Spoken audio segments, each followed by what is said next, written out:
Jadi ini adalah Vogue SR450X skuter 450, 2 silinder, 42 kat sini aku 43 horsepower. More to like a adventure bike, adventure scooter. Tengok, tak silap aku tank capacity dia 18 liter. Kita tengok kita punya on. Adjustable windscreen automatic lah silap aku, dan dia ada heater seat, heater grip, TCS, boleh on off, the mode, sport, normal, gear switch. Dia punya kompartmen belakang ini dia. Tak silap aku boleh muat satu full face. Ada lampu juga. Sini ada tempat charging. Mungkin dia akan kalau masuk Malaysia dia akan berubah pada USB port lah. Dia punya kompartmen depan ni boleh muat dalam juga. Belah ni sini ada memory card, meter dia, kita tengok apa boleh buat. So this is the information ada. Let's go. Information, test straight, TPMS, ABS, radar border, parking location sound, boleh connect with Bluetooth, audio, all those things lah. So korang tengok, dia ada heater grip, dia ada handguard, brake is standard brake, dan dia punya windshield ni adalah controller dia. Boleh naik, boleh turun, adjustable lah. So maknanya ni paling tinggi, ni paling rendah, subsequent juga. So tengok, ini memang ada radar, kau nampak ni objection. So ada object detection, kalau ada macam kereta kat tepi dia akan tunjuk kat sini. Ya, mode meter dia ada dua sajalah buat masa yang aku nampak. Ini adalah untuk Bluetooth connection. Kita tengok apa lagi. TCS boleh off, tak boleh.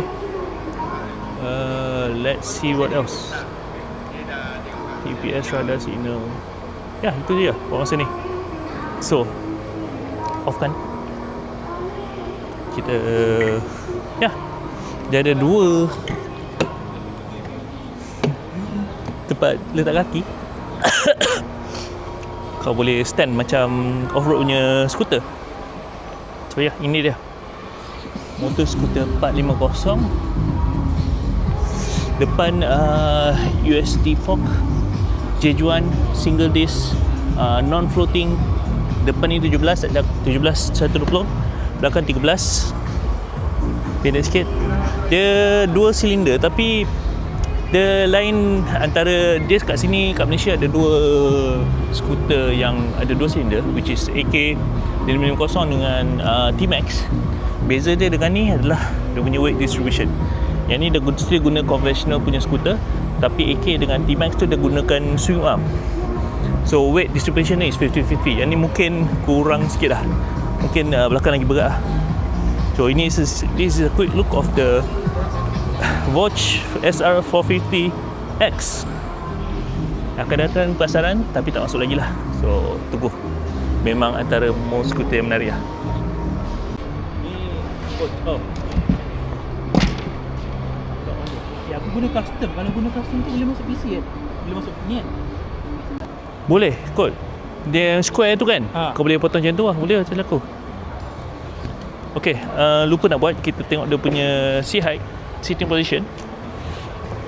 Berat 220 kilo. So this, oh dia ada lumbar support. So ya, sedap. Dia punya second pedal,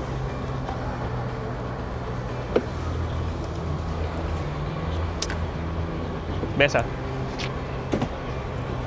This is an adventure scooter, so memang ada ni lah, boleh masuk off-road. Dan satu lagi aku notice, ada satu button dekat sini